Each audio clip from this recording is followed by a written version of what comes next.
Ignite the spark within oneself to light the path of holistic health. Hello and welcome to the Holy Health Podcast. I'm your host, Mitch. Thanks for joining us today. As always, I have here with me, the doer of all things, the co-host, the task-stacking queen, my wife, Amanda. Hello. Hello. Welcome. Thank you. It's good to see you. You too. Thanks for joining. So glad to be here. Yes. What's up with you? How are you doing? How am I doing? I'm okay, I guess. Still trying to secret my life. The book, The Secret. The Secret, the book. Gotcha. My life. So manifesting. Really working, law of attraction, yeah. Really working to create that delusion within my mind. Yeah, it's hard to lose it, or it's hard to get it back when you lose it. Yeah, like the first time around, it just was so easy. You know, like it just... Yeah, it just I found it, natural. and it was very exciting and new. And I was like, whoa, this is so cool. And now I don't have the same experience, obviously, because I already know about it. But I'm in a completely different space that affects it. So, doing that. But what else? When I got a colonic yesterday. So, started off the month cleansed. Yeah, it was, I mean, you know, as good as it can be. Mm-hmm. It's not like a fun time, but you feel really good afterwards. I bet. So, scheduled another one. For when? Next month. Oh. I don't know, it feels like a summer thing to me. Like, I haven't had one since last summer. Well, end of last summer. And all through the winter, like, I scheduled some appointments, and I was like, no, and then I scheduled some, and things came up. It just wasn't working out. And so lately I'm like, I need that. But they were so booked for May. They were like completely booked when I tried to schedule in April. So I had to wait till now. But I feel like it would be better in the winter. Summertime, you're like, you got the sun, you got the warmth. Yeah, I don't know. So. I mean, like, I think about it from like detoxing and like cleansing. Like, winter's kind of a time to like hunker down and like survive. I guess. So, but that's what I'm up to. Cleansing. Just your butt. Detoxing. So far, but... Well, I'm going to declare it publicly. I'm going to cut out dairy for a period of time. That goes all the fun in my life. Yeah, and that's the thing. You're like such a negative influence, and you make it way harder than usual. Because like when it's, I don't know, like when it's just me, which it never really was. Back when I had my old boyfriend, we just kind of worked around it, and it wasn't like that big of a deal. But with you, it's kind of like enmeshed in our relationship. We're codependent. Yeah. Well, I mean, we go out to eat and like we get nachos, and nachos have cheese on them. And so that's like a fun and delicious thing that we like to do. And we have like these routines that involve dairy. So I'm not sure exactly what that's going to look like yet. I mean, we do milkshakes too, but we can do those dairy free. I'm not concerned about that. I am. Why? I just want the dairy. Dairy's better. Well, then you get your own and I'll get my own. That's what we'll have to do. Fine. But yeah, I mean, you've been a major influence as to why I haven't done it yet. Like, fully. Yeah. Because you'll either, like, cook with butter, and I'm like, what are you doing? Or we go out to eat, and then I feel some type of way. But I know, and I keep saying this, I'm surprised you're not, like, annoyed with me by now from saying it so much. Like, I know that dairy impacts me negatively. Oh, I'm annoyed by it. I know it. Like, I can feel it.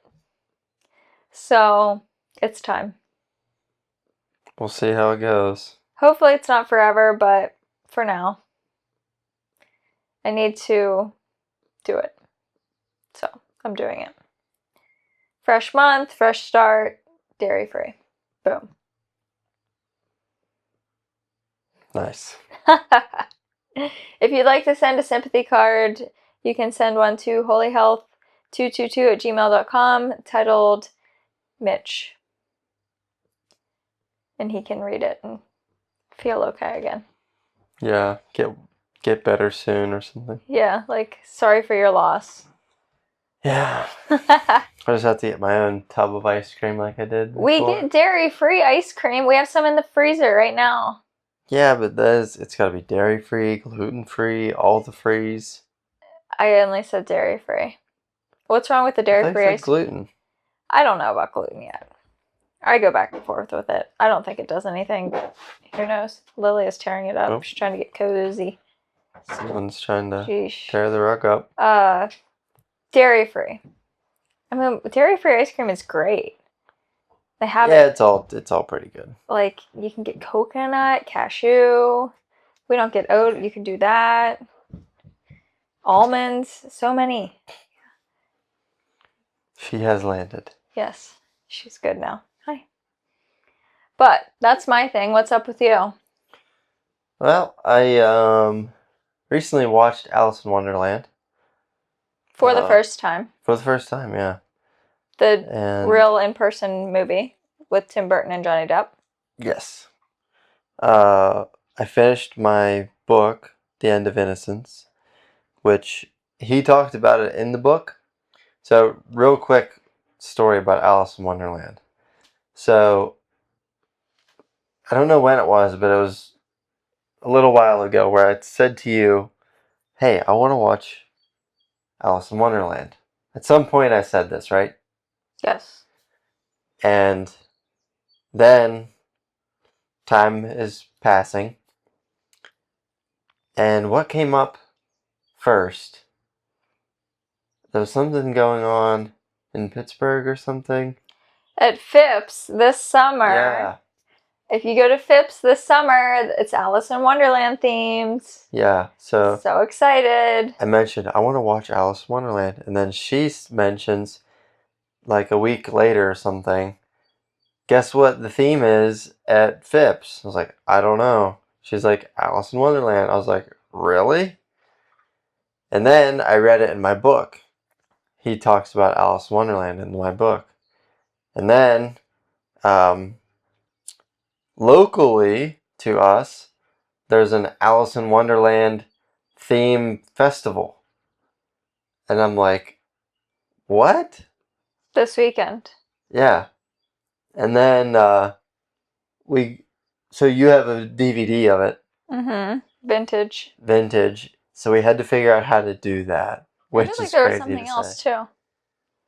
I don't know. Yeah, I thought there was too. Yeah. But oh, we went to the Chalk Fest, and they had an Alice in Wonderland themed chalk, but I feel like there was something else. Yeah, so it was. Anyways, it was swirling extremely around. Everywhere in my current life. So we got the DVD. Well, we had to figure out how to get this DVD, and we didn't know where it was, so I had to go find it, and it was in a box that we packed away when we moved, and you remembered where it was, so I went back into the little storage area in the house, like the cubby we call it, and you said it was in a cardboard box. I didn't see any cardboard boxes, so I looked in one of the totes, and in the totes I was like, oh, there's a cardboard box. So I opened the cardboard box that was in the tote, and right on top of all the DVDs inside of that cardboard box is Alice in Wonderland. And I was like, this is my destiny. And there's not a ton of DVDs, but there's a lot of DVDs in there. There was a whole 12 by 12 box. Yeah. Full of DVDs. Yeah. And what are the odds that the one that I wanted to watch was right on top? Mm-hmm. So, because usually what happens to me is the DVD that I want to watch would have been on the bottom. Yeah. But for some reason, God or the universe or whatever you want to say was like, this kid, he needs to watch Alice in Wonderland. Something's going on. So that was cool. Another confirmation that I needed to watch the movie. So yeah, then we had to figure out how to do the thing. Well, we don't have a TV. Yeah, and nobody has DVD players. You could rent it online. But I'm so tired of that, especially because I have it. Like, yeah. I What's the have point it of in having my it if you don't yeah. watch it? I have it in my possession. I don't want to rent or buy it as a digital copy. I don't care about that. I want to just use what I have. Yeah. But we don't have a TV and we don't have a DVD player or anything to use. So we had to go to my parents and get my TV from high school. I wish there was a date on it. There's not, but it's old. It's like from the early 2000s TV. And they had a DVD player that we got you hooked up. Mm-hmm. So we like put it on this little coffee table, like the size of this one if you're watching. And like the DVD player was like on the floor. It was very like college-esque. Oh yeah. It was sweet. Sound quality was not the best. The quality of the thing wasn't the best, but I got the lessons out of it that I needed to get, and I thought it was really good. Good. Yeah. Very good story. Very good movie in general. There's a lot of lessons that you can take from it. For sure. You have to read the book. The book, yeah. I don't know. I have the actual book and the illustrated book, so you could read either or. Mm-hmm. Yeah, the creativity of it, I guess it would be interesting to see how the book describes it versus Tim Burton, because Tim Burton's known to be pretty creative. For sure. He's like my favorite. Yeah. So, like, I wouldn't know if some of those creations came from Tim Burton or from the book. There's also VHS, like the cartoon version, which I don't know where it would be. I looked. I went to Goodwill yesterday real quick, and I looked, but I went to not one of my usual Goodwills, and I couldn't. They had a ton of DVDs. They didn't have any VHS, and I know that my usual Goodwills do.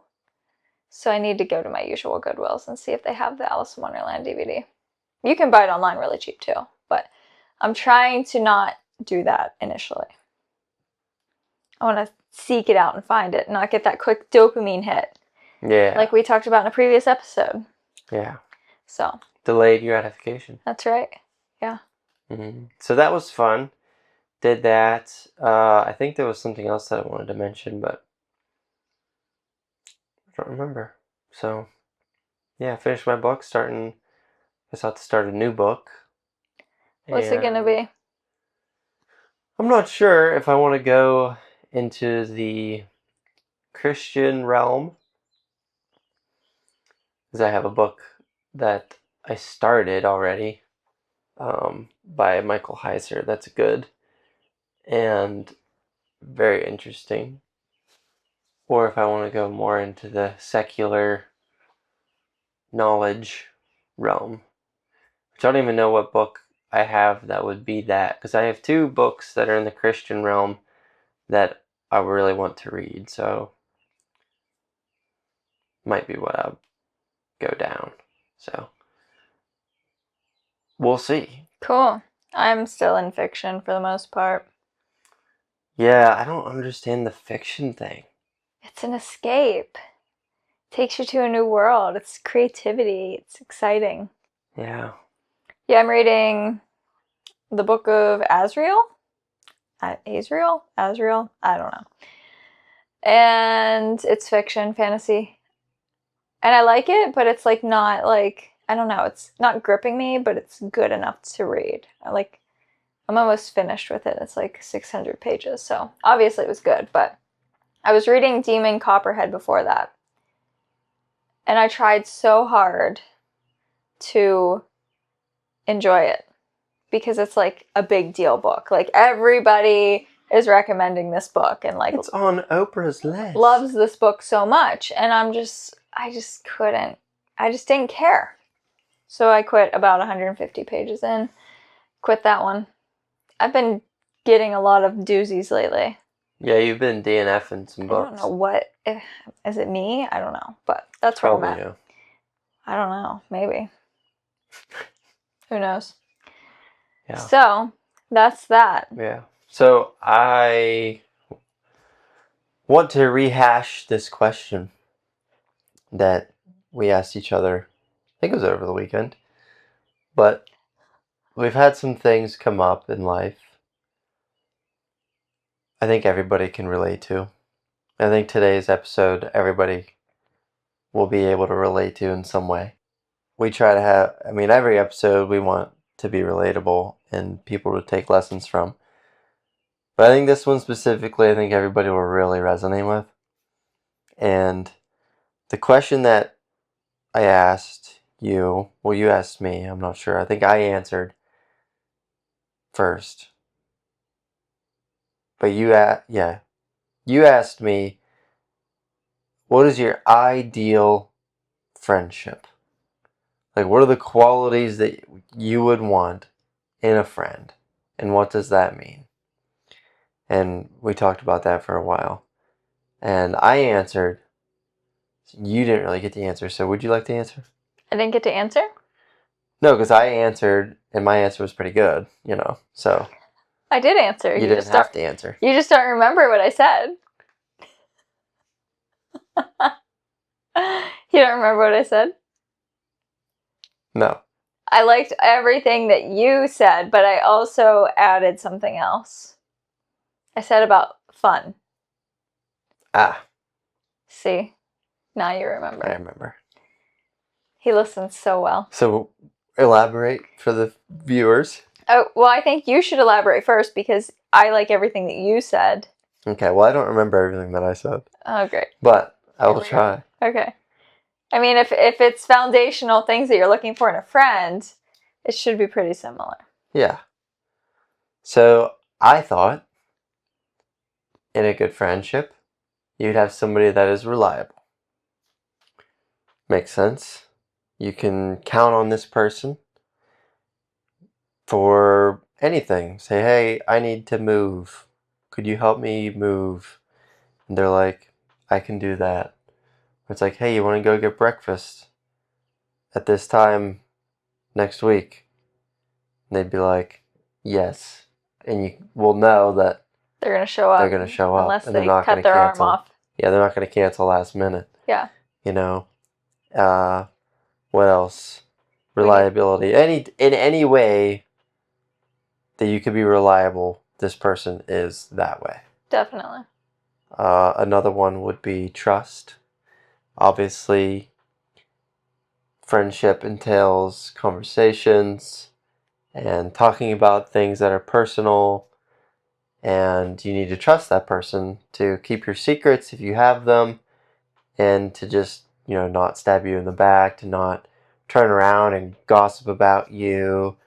And then just, more specific stuff like you can trust what they say, you can trust what they do, you can trust all the things about them. I thought of something recently. I think it was that same day. And it was funny that you asked the question, because I was thinking about this specific thing because I had to work on Saturday and I was around all of the people that I work with.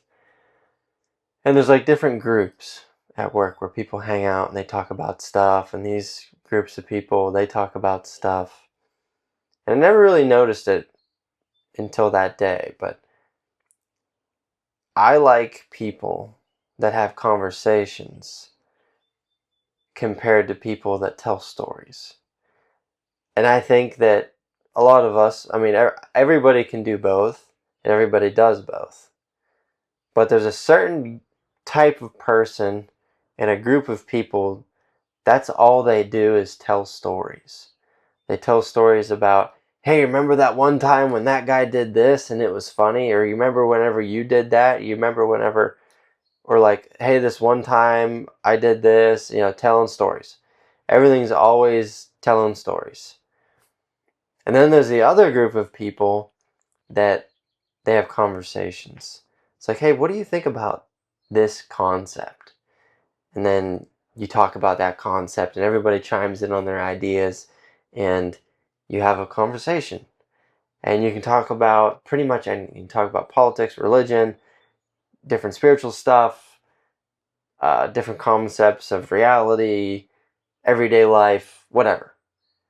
And those are the people that I gravitate towards. So my friend would have to be able to have conversations. conversations about all sorts of stuff. Anything and everything. Compared to the person that only ever tells stories. I'm not interested in the storytelling whatsoever. I don't care. Yeah, it can be fun every now and then to tell a story, and sometimes a story can be relevant and there's a lesson there. I get that completely. But there's a certain person, certain type of people that all you ever get from them is stories. And I don't like that. So my friend doesn't do that. Yes. Yes. And I agreed with all of that. And then I also added in fun, because I feel like that's like lacking in the friendships that I have. Like, I feel like I have adult fun in my friendships currently. Type A. Yeah. Right? That's right? Yeah, Type I mean, it's like fun, but it's not like fun in the moment. You want to go for a really long bike ride? Well, and talk? It's like exercising, or like we go out to eat, or go to a coffee shop and talk. Like, there's always like that. That's pretty much the foundation of it. Like, it's just conversations while doing something or sitting with each other, which is great. I love that. Mm-hmm. No complaints.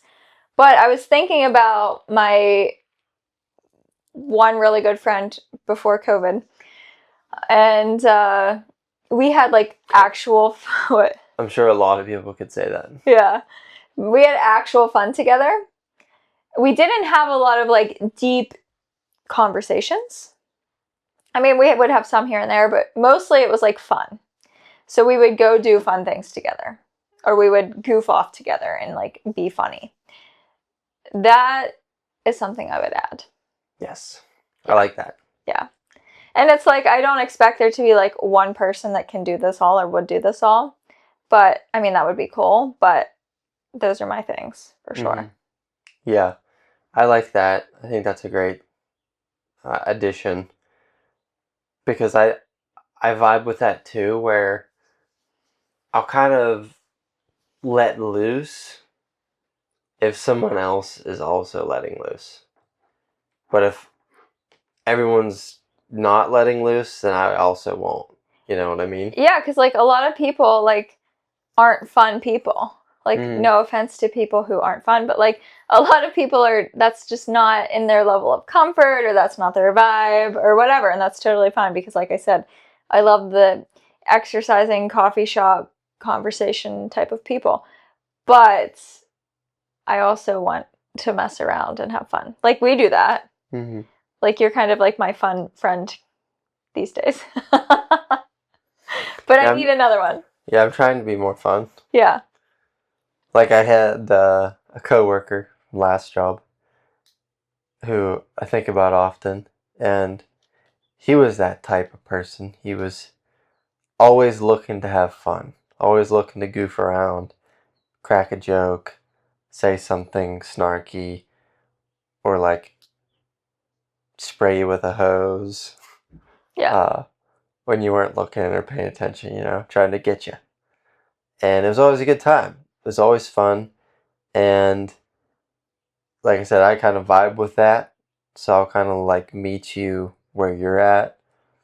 And things can escalate.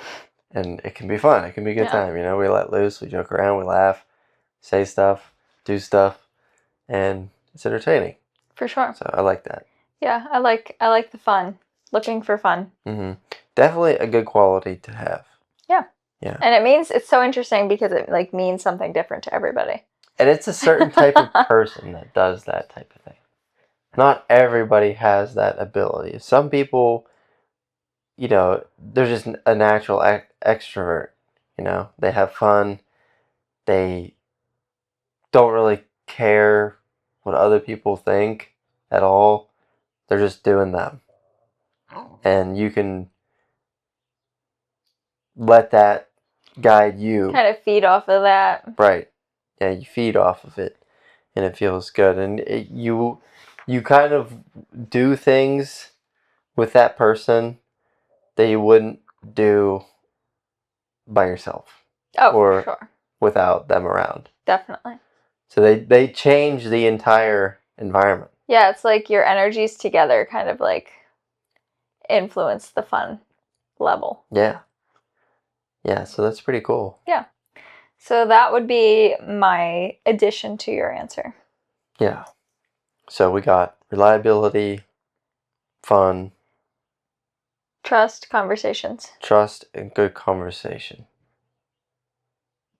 It's pretty good. Definitely. Yes. Honesty, I think we'd go with trust. For sure. Yeah. Covers that. Yeah. But yeah, we have these conversations a lot off air, just me and you, because in a marriage, all of those qualities that we would want in a friendship, we have here, between me and you. And we talk about what we would want with somebody else, but we have it with each other, but it doesn't count. We said that a lot. Yeah. It was like, I just wish I had somebody that I could do this with. And it was like, well, we can do it with each other. Yeah, but that doesn't count. Yeah. I mean, we were kind of talking about, like, so we went downtown Pittsburgh Saturday. And, like, downtown kind of sucks, but we parked there and then we walked around and stuff. And I was like, it's a beautiful day. I'm enjoying this so much. I love it. And you're like, oh God, I'm so done with this after like a period of time. Yeah. But you didn't like ruin it, but you were just not like having fun. No, it wasn't fun for me. And so then we were talking about the differences of like, because I said, oh, don't worry, my torture's coming, because later on that day we did something that I did not want to do and did not think was going to be very fun. And I was right, but that's not the point. So, like, and that thing was your thing. That was like what you wanted to do. So we kind of submit ourselves to things that we don't necessarily enjoy. And then we're like, oh, we have like nothing in common. But then like we also do have a lot in common. Mm-hmm. So it's like this weird thing. So I was saying, I need a friend that I can go do these things with. Yeah. But at the same time, I would just rather do most things with you, even if you don't enjoy them.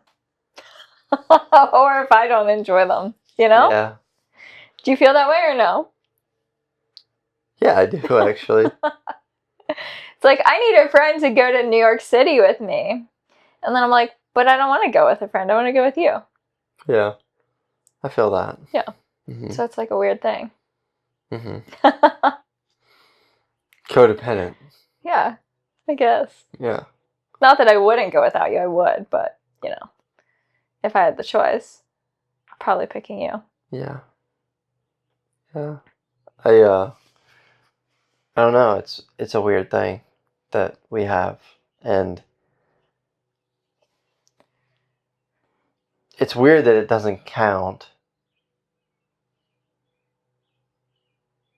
Like, I don't know. It's hard to think about how do I articulate that. Articulate what? That what we have together, we're still seeking some type of relationship with other people, but we have it here, and we're like, well, it doesn't count. Why is that? I mean, I think it counts. I think it's just, I don't know. Isn't it nice to have more than one friend? That's what I'm saying. Yeah, like some diversity is good, like it's, you go to the grocery store and your favorite fruit is watermelon. So of course you're going to get your watermelon, but you like blueberries too. You like pineapple too. You don't like it as much as a watermelon. Mm. You're not going to eat it as much as you're going to eat the watermelon, but you would prefer to dabble in some blueberry and different fruits. Yeah, I guess everybody has best friends and then they have friends. Yeah, but like for us, like you're the watermelon. Like I'm always going for the watermelon first, but sometimes I would like a blueberry. Mm. Yeah. Having other friends is good. I think the problem comes with Finding friends that are worth it enough to prioritize, which sounds really terrible, but is true. Yeah, just the quality of. That's what the original question was. Like, that's what sparked the question in the first place, is the issue with friendships out in the world. And that's why I said at the beginning that everyone's going to be like, yeah, same. Because I just feel like a lot of people don't have the quality of friendships that they want or think that they have. For sure. I agree. And something else I like in a friend, now that I'm thinking about it, is like a low maintenance friend, too. So a friend that you cannot see for 6 months, and then you can be like, hey, do you want to hang out? And they're like, yeah, let's do that. Like, I don't have to put in, not that I don't want to, but like, I don't have to always put in a ton of effort into the relationship. Like, life ebbs and flows, and like, sometimes we're going to like flow away from each other, and sometimes we're going to flow towards each other and like spend more time together. I also like that. Yeah, I'd say I have that. Yeah, because like there are periods of time, especially like in adulthood life, that you aren't able to, you don't have the capacity to put into friendships. Yeah. Like other times. Like the first 5 months of the year, we'll say 4. The first 4 months of the year, I really had like zero capacity to like have friends. To do much of anything, really. Yeah. Like I was like surviving. And like maintaining our relationship and like taking care of like the fur children and myself and all of that. Like I wasn't like, I want to hang out with people. Yeah. I was like, I want to lay on the couch and like cocoon myself until I feel better. Definitely. So low maintenance. Yeah, I like that. I think I have that, but I think I'm high maintenance. See, that's the thing too. I like a low maintenance friend, but I also would like a friend or two that like we have not a codependency, but kind of like a real tight thing. Yeah, see, I've always struggled with the word friend for a long time because I never really knew what it meant. Never really understood the complexities of friendship. You know, this was in my early 20s. So I was going through stuff, trying to figure out things, busy with my own responsibilities, and didn't really have the time to prioritize friendships, and at the same time acted very immaturely to certain things, which didn't help the friends that I did have and kind of pushed them away, I think, ultimately. But I always thought like the fairy tale version of friendship, like from TV shows or whatever, growing up as a kid. You know, you watch Nickelodeon, Ned's Declassified, right? Like there's always like some type of teenage show that we watched as a kid, and that's kind of where we get our concepts of friendships. It's like, oh, well, that's how these people act. It's that person's a good friend in the TV show, and that's what I want, you know. And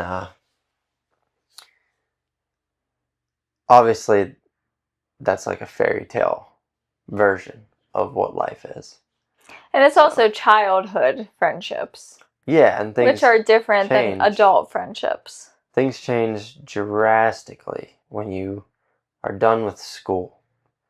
Like if you're in college, you're doing the college thing, and you're like a student, you're a full-time student, you haven't grown up yet. Like you're a student still. You know, if you go to college, you're a student, and you have a full-time job, and you got a family, you're an adult. Like you've grown up, and you know.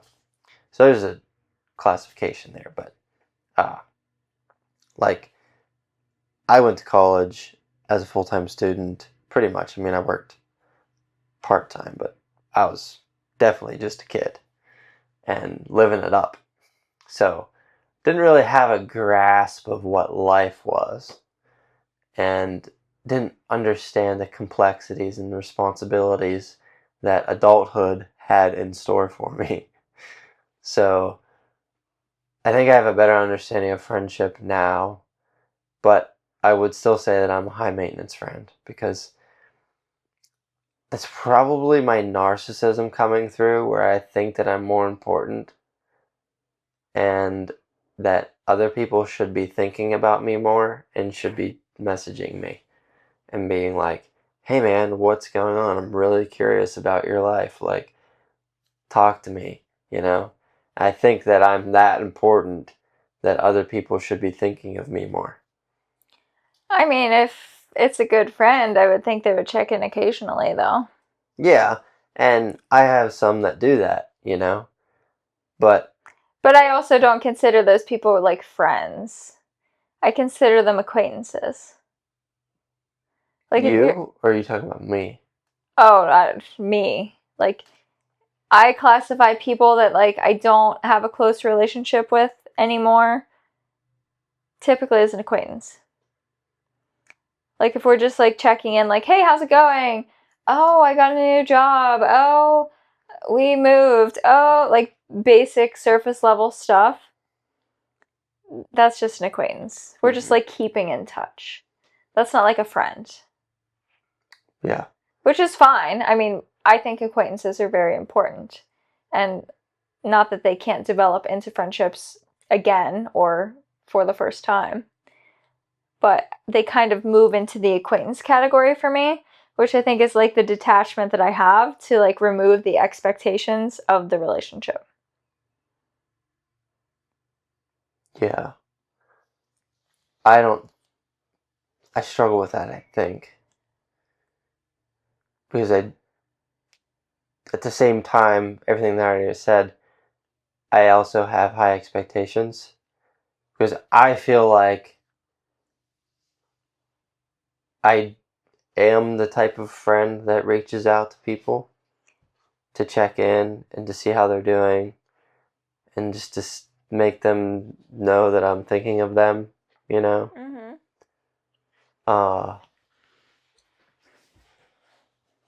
Yeah, I mean, I do that too. But I also don't consider them friends still. Mm-hmm. Like a friend is like everything that we've mentioned. And I don't want a ton of friends. Like I can take a good amount of acquaintances and kind of care about them from afar, essentially. But like a good friend, like I can't tend to that many good friends, and I don't want to. Like I don't want like a big friend group. Yeah. I want like 2 or 3 like good friends. Mm-hmm. Yeah, that's a good point. I mean, I know I don't have the capacity to keep up with more than a few people. Yeah. Like, intimately. Like I don't, and some people like that lifestyle. Some people like a lot of friends and they like to be going out all the time and like being around other people. I only like to do that sometimes. Most Friday nights, I want to hang out with you on the couch and like chill. Yeah. Like I don't want to be going and hanging out with a friend. Here and there, sure. Consistently, no. But a lot of people like that and that's like their lifestyle. But I think friendships also depend on your lifestyle. And I think that's why it's important to find friendships within your lifestyle. It's just hard for us to do that here because people don't live our lifestyle where we live right now. Which brings us to the main topic, which is a circumstantial relationship. Definitely. And I think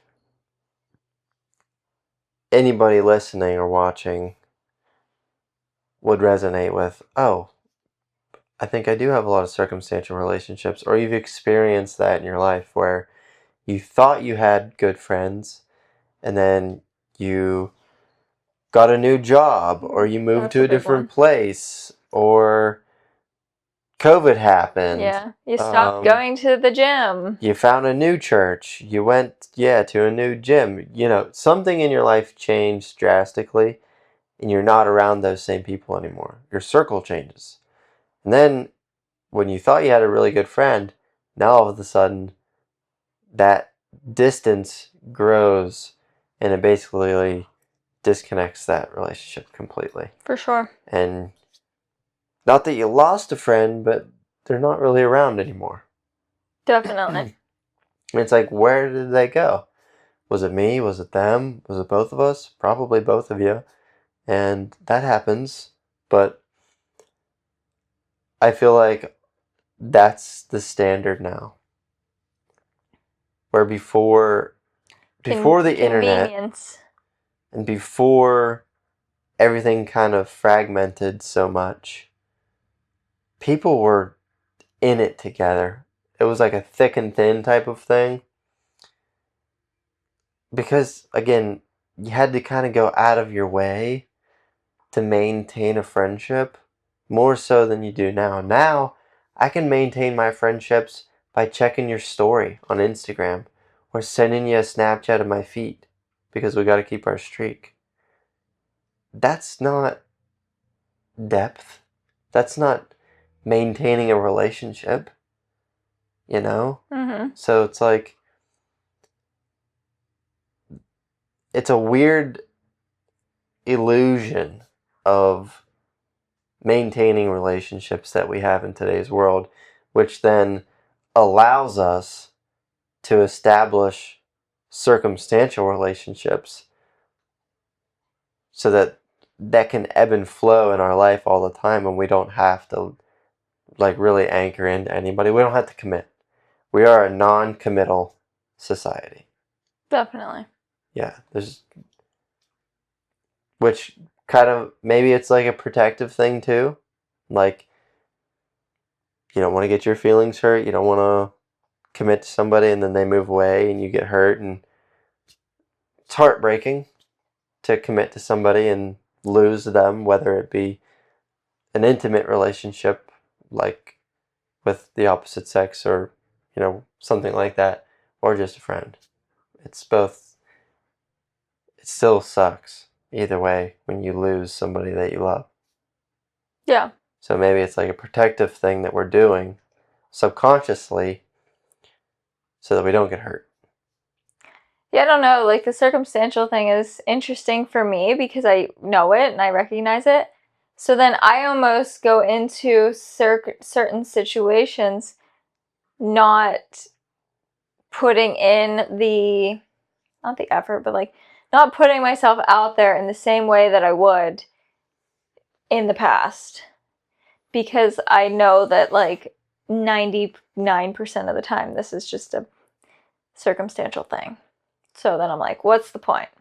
Which there is a point, and it is important, and you never know, but that's kind of where I come from it with, I guess. Mm-hmm. But I also don't put myself in a lot of situations like that these days either. And part of that is circumstantial too, because where I live and the fact that I don't like get out of this black hole very often. Yeah. Yeah, it's difficult. Maintaining relationships in itself is hard to do. Yeah, it takes a lot of effort, especially depending on your lifestyle and like what you have going on. And like, I think, okay, so Casey Neistat, he's a YouTuber. He's kind of a big deal. He has been posting consistently again after some time of not. And so he lives in New York City, loves New York City. And he does a really great job at showcasing the beauty of New York City in so many different ways. And one of those ways is the people and being around people. And like, you just walk out your door and like, there's millions of people, literally, within a 5-mile radius, basically. And the accessibility and the ease at creating relationships is showcased really well with his videos. And I watch it and I want it. But we live somewhere where it's like 10 to 15 minutes to town, and town is very small, and there's not a lot going on, and there's not a lot of people that like we would vibe with, I guess you could say. Definitely. So Our ability to seek friendship versus Casey Neistat's ability to seek friendship are way different.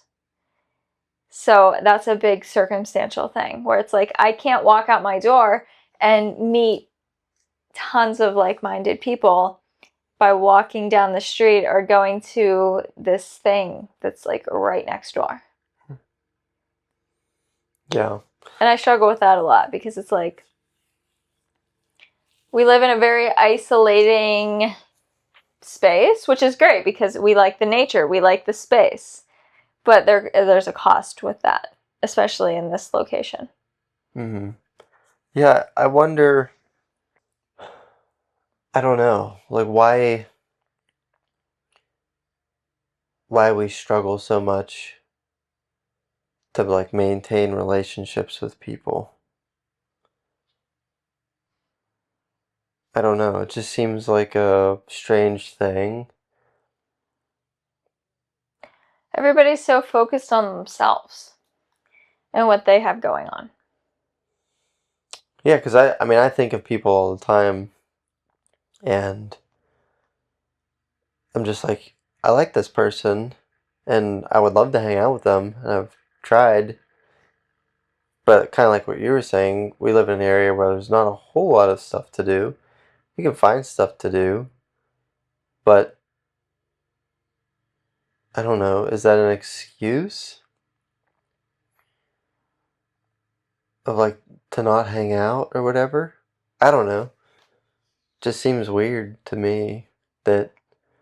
I think it depends on if you have common interests, too. Yeah. Because like for me around here, it's like usually if you're hanging out with me locally, we're exercising. Pretty much. I mean, that's what. Or we're going to Starbucks and sitting there and talking. Yeah, That's it's either. it. Or going out to eat and we're both dissatisfied because the options aren't ideal. Yeah. So Pretty much. it's like if you don't like to exercise, we're probably not hanging out. Because I'm not going to go do something that I don't want to do to hang out with you because I don't value the friendship enough to do that. And that sounds terrible and harsh, but it's true. And I think that's part of the problem. If you don't have a common interest that is easily accessible, then each of you are determining if this is a worthy thing to spend your time on. Yeah. Because we are now all busier than ever and we have limited time, which is a whole other conversation as to why and how that is, but that's not what we're talking about. So with that fact, do I want to spend X amount of time to do this thing with you? And usually the answer is no. Yeah. Because your friendship's not that solid. Like you don't have that good of a friendship that like you both want to hang out. Apparently. I think. That's what I think. Which is fine. It's people get bent out of shape about stuff like that. And I'm just kind of like, it's the truth. It is what it is. Yeah. Like if there's somebody that I want to see and prioritize bad enough, I'm going to make it happen. I drove to New York City for a birthday one time. Like, if I want to do it, and if somebody else wants to do it, it's going to happen. I've had a lot of bad moments, I think, because of my high maintenance self and my wounded little boy that I lashed out and from insecurities, which has altered a lot of my friendships. I think about those relationships often and how I handled them and why they changed so much, because I can look at them and basically pinpoint times that it changed and it's never been the same and it's basically gone. And these are people in my life that they were like the person. And now they're pretty much non-existent. And I feel like, I don't know, I have a hard time with that stuff. I don't handle it well. I'm definitely not like your average guy, I don't think, that just kind of like blows it off and moves on. I don't know. I think I have a big heart, I think. We talk about it. I tend to see the best in people in like a detrimental way where I really want them to win and they have really great qualities and then they fuck me. And I'm like, what the fuck? I had faith in you and I saw good things in you and now you go and do something like this. Like, seriously? How did I not see that? So then I get upset at myself because I put too much into that person already in like a quick way or whatever it may be, and I get let down. So I feel like I tend to care a lot about people in my life. Anybody. Like a coworker I just meet, or family members, or a neighbor, or whatever. People in my circle of life that I run into, I care about them a lot. More than I probably should. I don't know. And yeah, I get butthurt about it. I get butthurt that I lost a friend. Or that maybe it was my fault. You know? And yeah, I just think that's hard to deal with. And I don't know if I can do much about it. Well, like, I think my struggle with it is like knowing what the problem was. Was it me? Was it them? Was it circumstantial? Did we have a friendship to begin with? All the things. I ask myself those questions, and it's hard to know the answers to them. I mean, there's probably a lot of answers. It's probably not just one thing. It's very rarely just one thing. You know, Yeah. like you have an explosion on a friend and then you never talk again. Well, that was the end. A lot of things led up to that moment. You didn't just freak out for no reason. There were either things that happened that were frustrating to you and you didn't effectively communicate, or there were things that happened and you effectively communicated but the person disrespected you, or who knows what. But like there were things that happened to lead up to the final blow up.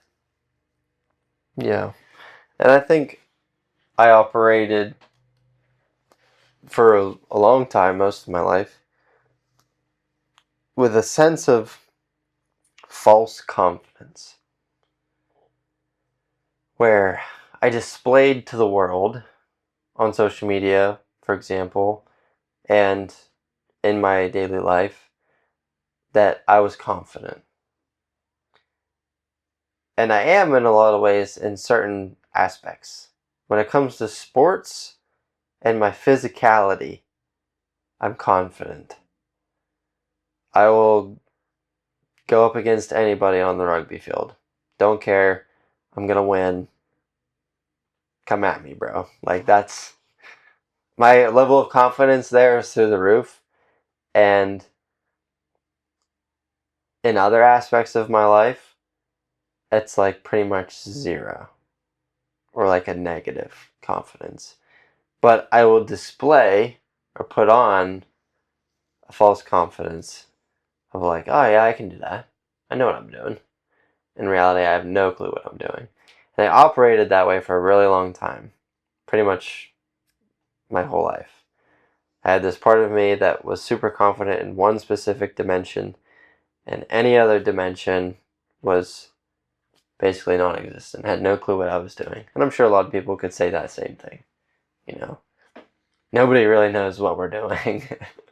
We're all here for the first time, and we don't really know how to be human. We learn how to be human. But yeah, I operated with a lot of insecurity, and I was essentially a very insecure little boy who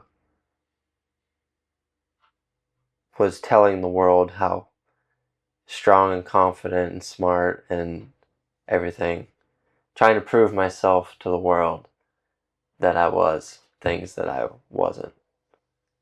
And when those insecurities were plucked or touched or got close, I got really upset.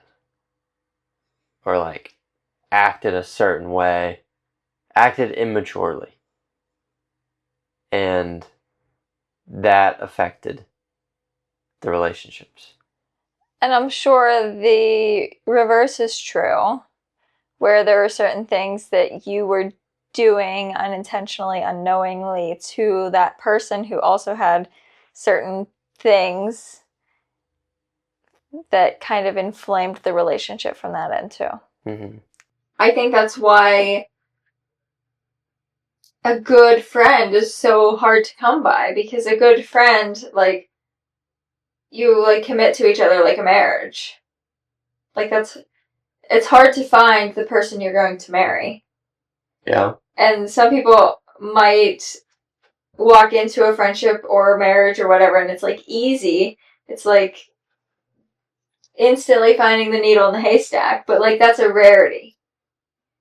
That's not a common experience. And so I feel like friendships are just like dating to find like the ride or dies. Yeah, but we get attached to people. Yeah, it's like dating. You get attached to people you're dating too, Right. on different levels. Yeah. Like, I think about my one friend. We met through this one thing that we both signed up for, and it was really expensive and it was really worthless.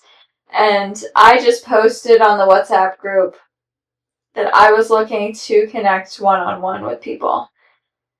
And I think 3 people reached out. The one, it was just like a one and done type of thing.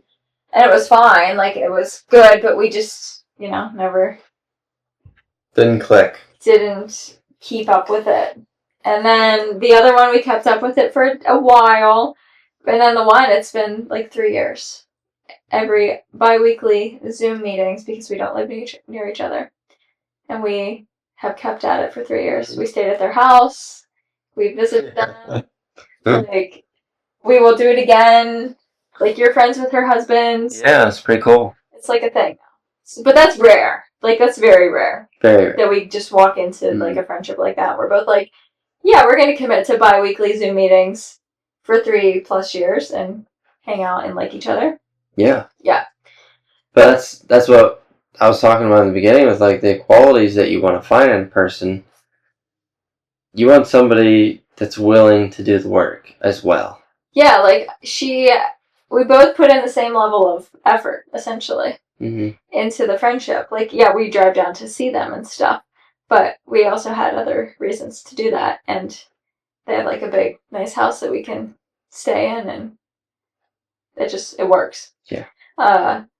But that's hard to come by. It's rare to find somebody who's interested enough in you and values the same things that you value, that will commit and show up in the same ways that you will. Mm-hmm. Like, think about that level of resonance that you need.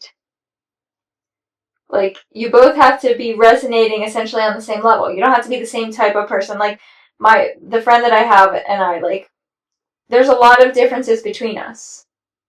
Like, we don't like all of the same things, but we have core interests that keep the friendship together, and that's what we kind of base the friendship on. So we're resonating on that level with each other. But a lot of people, like, you're resonating on similar levels, and then somebody shifts, and then, like, the friendship ends or something like that. Like, it's hard to find the people who are resonating on the same level and are committed long term. Yeah. That's interesting that you say that, because then it makes me think about the evolutions of life that we go through. Some people never change, and that's fine. Some people change all the time. And I've been the type of person that has been changing all the time. Like, the past 8 years of my life has been constant change, constant evolution, constant problems, and figuring things out, dissolving my own illusions, looking in the mirror, self-reflecting, all of the stuff, and it's been very difficult, but you talk about the resonation that we have with people, and when you're in a certain point in your life, you're kind of producing a certain field, right? And maybe that person that you're with meets that field and you resonate with each other and you're best friends. And like you said, something changes. What if the something that changes is the person itself? That person is evolving. They're harmonizing with a different field now. They've moved up an octave, and you're still at a different octave. And it's like, something off with our relationship, buddy. Like, seems weird. Like, we're not connecting as much. Like, I want to hang out, but I don't care enough to hang out. Like, yeah, something's different. Something's off. And maybe it is that. Maybe it's just the evolutions that we go through. I mean, I think everybody experienced that during COVID. The whole COVID narrative, when it came out, and 2020 happened, 2021, that 4 years, everybody was involved with certain things. We all went down the rabbit holes, and we all found out who our friends are. And we all found out which side of the line we wanted to be on.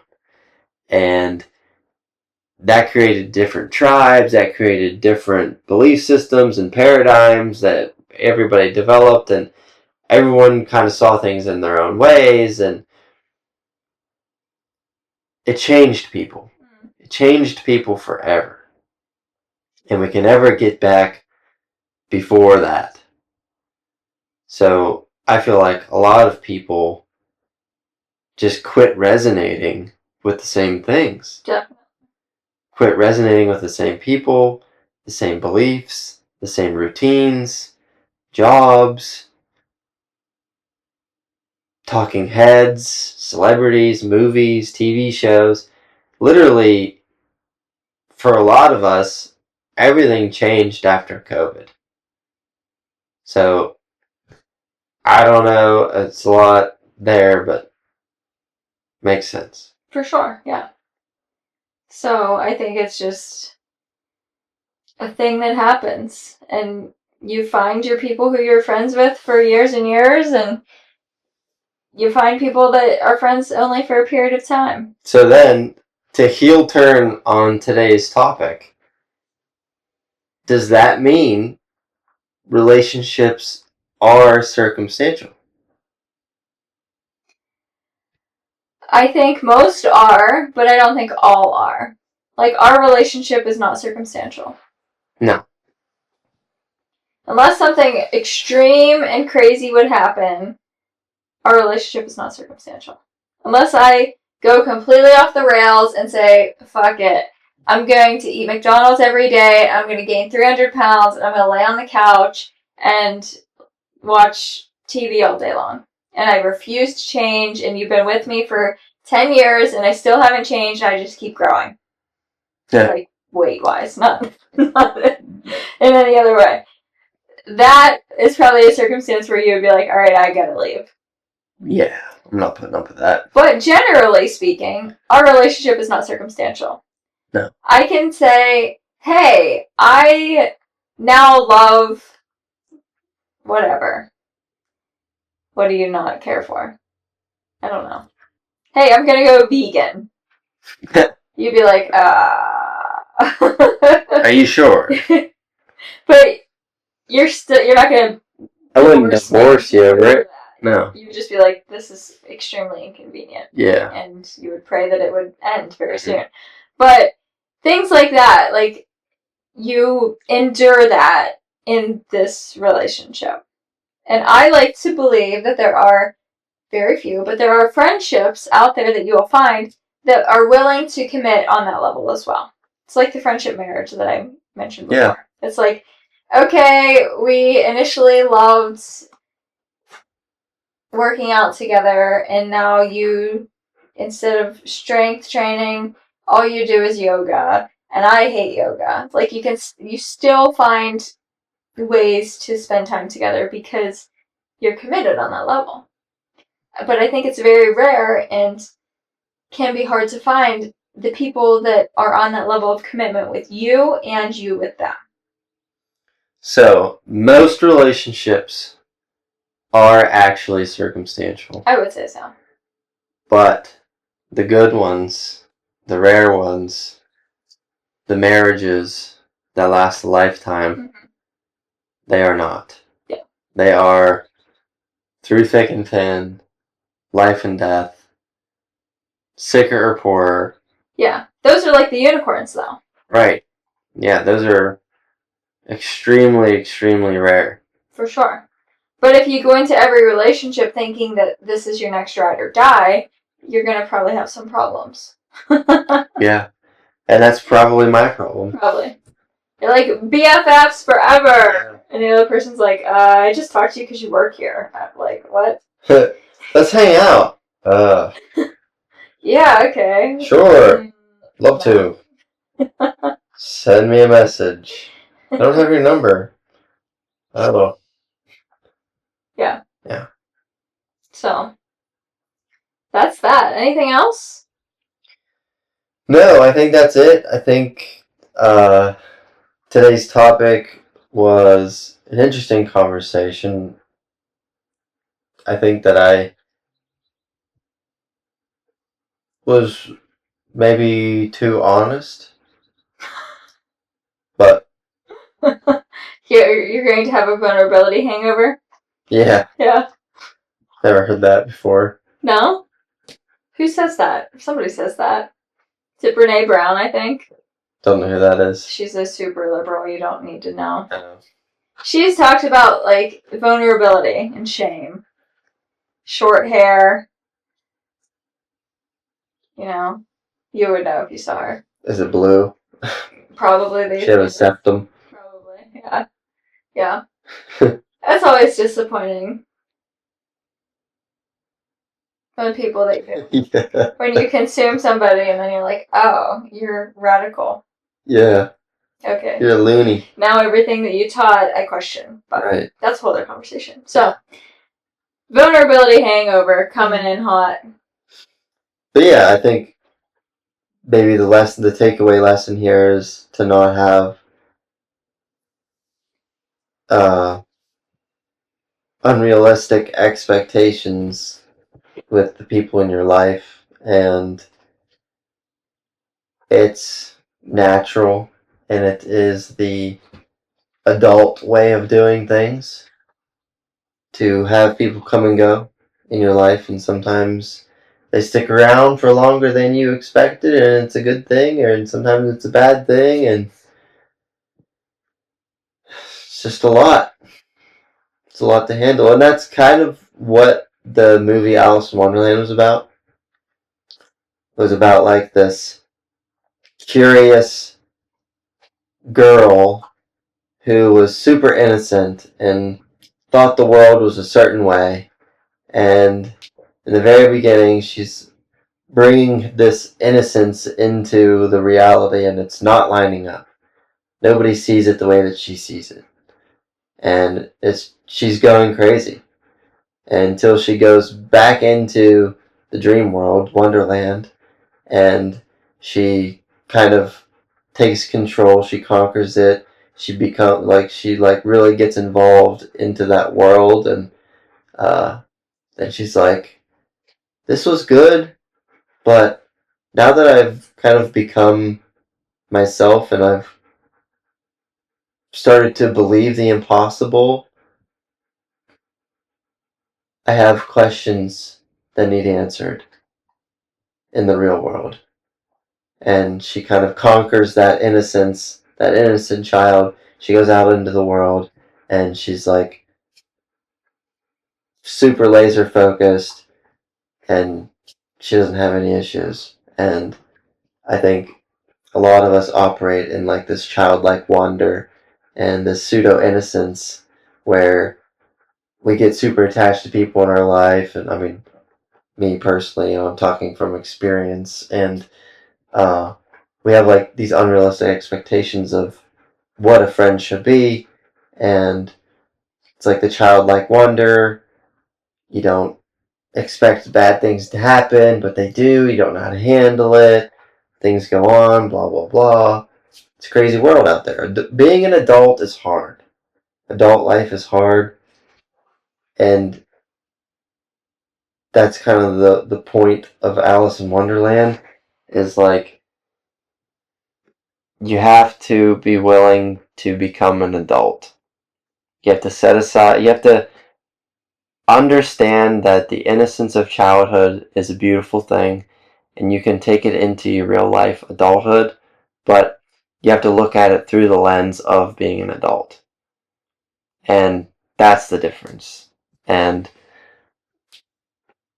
hopefully we can apply that in our lives and in our relationships and not have meltdowns. I think, not that we have to go into this because we're wrapping up, but I also think it depends on, like, your childhood in and of itself and the relationships that you had and that were modeled to you, that create your expectations. It's very true. And that is a very vast range for people. And we talk about that with our families. Like, they're like completely different. And, very. And so when you come from those completely different ways of being, you're going to see relationships completely differently. You're going to show up in relationships completely differently. And I think that's something to take into consideration too, especially if you're like doing the work, quote unquote, like diving back into your childhood and your past, like looking at that and how your childhood and your upbringing influences your current relationships in the way that you are within them. Definitely. Yeah. Facts. Cool. Is that it? Yeah, I think so. Thanks for listening. I am everywhere down below, pumping out the content. If you want to work one-on-one with me for nutritional therapy, build your health foundations, schedule a free call, and we can talk to see if we're a good fit. We can date. It's just another relationship to see if we will. It is. Yeah. So that is free. Link down below. Everything else is down below too. Leave us a rating and review and share the show with somebody that you know that would benefit from hearing this. And with that, we will talk to you next week. Thanks for listening. Bye.